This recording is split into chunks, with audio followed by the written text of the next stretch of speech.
how you can remove third-party apps from Google. Now, before we start, if you're new to our channel, head down below and hit the subscribe button so you don't miss out on our future videos. Now let us begin. So the first thing you'll want to do is open up your Google Chrome. After you open your Google Chrome, just tap on your profile icon on the top right. Now after you've done that, tap on your email, and if you scroll down a bit, you will see the option to manage your Google account.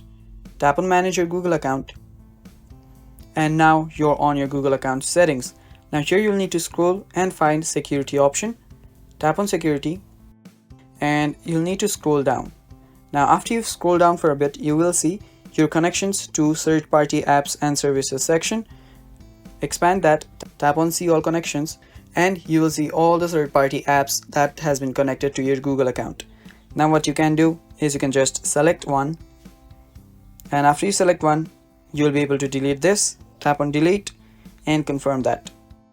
And after you've done that, you can do that to a few more, and that is basically how you do it, guys.